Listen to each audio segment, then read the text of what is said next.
Si tu as peur de passer à côté de ta vie, aujourd'hui, je vais te poser 8 questions qui peuvent tout changer pour toi. Elles vont peut-être te déranger, elles vont peut-être te bousculer, mais si tu y réponds de manière très honnête, elles vont t'apporter une clarté que très peu de personnes ont. Et crois-moi, la clarté, c'est ce qui fait la différence entre une vie qui est choisie et une vie qui est subie. Première question, si les 10 prochains jours ressemblaient à ta journée d'hier, est-ce que tu te rapprocherais de la vie de tes rêves ou est-ce que tu t'en éloignerais? Si je vous demande ça, c'est parce que moi, quand je me suis posé la question, je me suis rendu compte que ma vie à l'époque, ça ressemblait à quoi? C'était aller au travail ou bien à l'école, scroller Netflix et regarder aussi des téléréalités.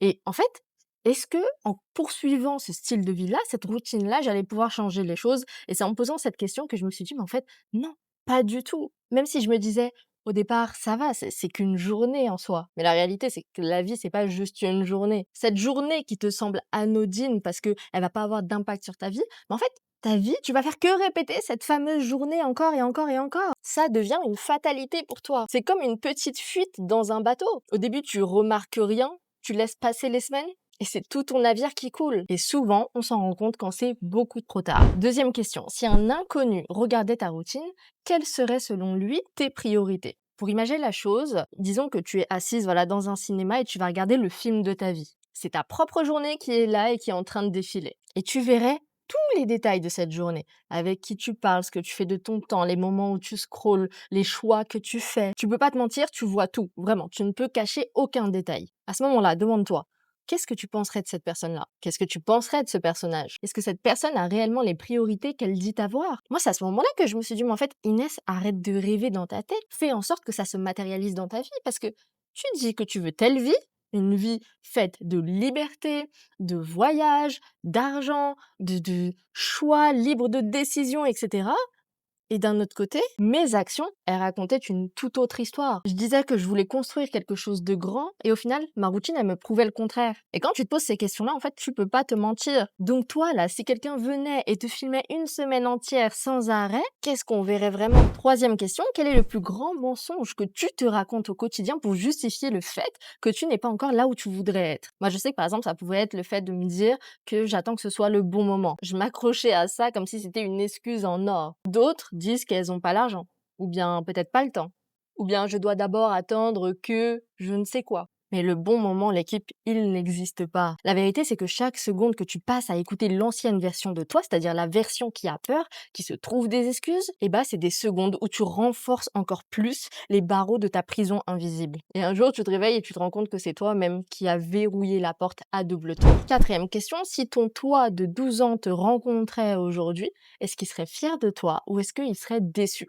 Moi, honnêtement, c'est quelque chose auquel je pense dans les moments justement de gratitude, dans les moments où j'ai envie de me bouger, parce que je me rends compte que la fille que j'étais, c'était une fille qui rêvait grand. C'était une fille qui pensait qu'elle allait écrire des livres, qu'elle allait voyager, qu'elle allait réellement être libre et créer des grandes choses. Et cette fille-là, pour moi, aujourd'hui, je dois lui faire honneur. Je peux pas la laisser avoir juste eu des rêves qui, au final, ne seront jamais réalisés. Et quand je me dis, est-ce qu'elle me regarderait aujourd'hui, est-ce qu'elle serait fière de moi? Oui, elle le serait, parce que je suis passée à l'action, parce que j'ai mis des choses en place. Mais est-ce qu'elle serait pleinement satisfaite? Non, parce qu'elle a encore trop de choses à accomplir. Donc, elle serait en train de me dire, vas-y, bouge-toi encore, parce que tu es capable de beaucoup, beaucoup plus. Donc, c'est cette question que tu dois te poser. Est-ce qu'aujourd'hui, là, tout de suite, elle te verrait? Est-ce qu'elle resterait, elle serait fière de toi et elle t'applaudirait? Ou est-ce qu'elle détournerait le regard? Peut-être parce que tu as abandonné trop tôt. Peut-être parce que tu as voulu attendre. Peut-être parce que tu as continué à te trouver des excuses. Ne laisse pas l'enfant que tu étais, qui croyait en tout, être déçu aujourd'hui. Cinquième question, quelle est la chose que tu repousses le plus alors que tu sais qu'elle pourrait changer ta vie? On a tous une chose justement là-dessus. Ça peut être envoyer un message, commencer un projet, te lancer sur les réseaux sociaux, prendre un rendez-vous. Et le truc, c'est que chaque jour où tu repousses cette chose-là, c'est des jours perdus que tu ne pourras jamais récupérer. Et ça, je le vois avec mes clientes parce qu'avant de commencer, elles trouvaient toujours des excuses qu'elles mettaient comme bouclier pour ne pas passer à l'action, ne pas faire leur premier post sur les réseaux, ne pas envoyer leur premier message de prospection, éviter leur premier rendez-vous de closing. Mais en fait, elles n'ont pas le choix de se lancer à ce moment-là et pour autant, la facilité, c'est quoi? C'est de trouver ces excuses. Mais derrière ces excuses, il y a quoi? Il y a la peur. Et qu'est-ce qui retire la peur? C'est l'action. Moi, c'est exactement ce que je fais justement avec elles parce que je combine la prise de décision et l'action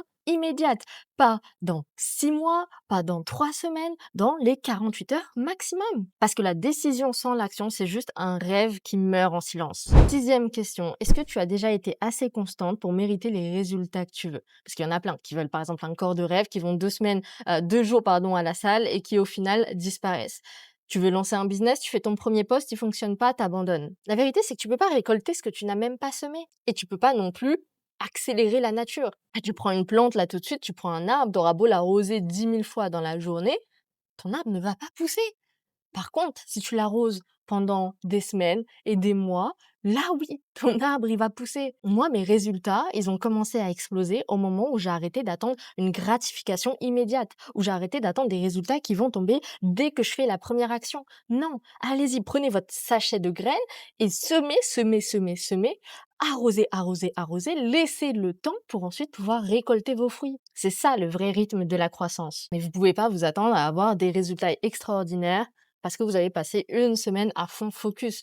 Non, vous devez laisser le process faire les choses. Et tant que vous n'avez pas compris ça, tant que vous n'allez rien accomplir. Septième question, si tu étais sûr de ne pas pouvoir échouer, sur quel rêve tu te lancerais à fond? Très souvent, c'est nos rêves les plus grands qui vont être enterrés justement sous les peurs. Et notamment cette peur d'échouer. Sauf qu'il faut comprendre quelque chose, c'est que l'échec, c'est pas l'opposé du succès. L'échec, c'est une étape pour aller vers le succès. Et je précise, une étape obligatoire. C'est un peu comme lorsque tu apprends à marcher, tu es obligé de tomber pour apprendre à marcher. Il y a aucun enfant qui a su marcher directement sans jamais tomber. Et quand tu tombes, il y a personne qui va venir te dire toi, t'es pas fait pour marcher. Alors pourquoi c'est ce que toi tu crois quand il s'agit de tes rêves? Tu crois que t'es pas fait pour tes rêves parce que t'es tombé. Peut-être 1, 2, 3, 5, 10 fois. Donc imagine si l'échec n'était pas présent dans ce process, qu'est-ce que tu ferais? Si ça ne représente pas un poids, à quel point tu te donnerais les moyens? Est-ce que tu agirais de la même manière? Si je te disais là tout de suite, par exemple, tu veux lancer un projet, ton business, je te disais là tout de suite, je te paye 10K par mois. Donc je te paye en avance, avant même la réussite de ton projet. Est-ce que tu vas te donner de la même manière que si tu n'avais pas cet argent? Non, pour sûr, tu n'agirais pas de la même manière. Et c'est pour ça que tu dois développer ce mindset où tu dois être persuadé que tu vas mener les actions jusqu'à ce que tu réussisses, quels que soient les échecs, quels que soient les obstacles qui vont être sur ton chemin. Huitième et dernière question, est-ce que les personnes autour de toi te tirent vers le haut ou te freinent? Je pense que tu le sais, tu deviens la moyenne des 5 personnes que tu fréquentes le plus. Alors regarde autour de toi, ouvre les yeux. Ces 5 personnes aujourd'hui, elles sont là, elles te challengent, elles te poussent vers tes retranchements ou bien elles sont là à te conforter dans une petite vie qui n'est pas la tienne. Et moi, c'est un choix radical que j'ai dû faire. C'était un non à ces relations-là, un non à toutes ces personnes qui ne m'apportait rien en réalité, rien à la version que je voulais devenir. Parce que rester entouré des mauvaises personnes, ça va te coûter beaucoup plus cher que la solitude. Et tu ne peux pas construire de grandes vies entouré de petites mentalités.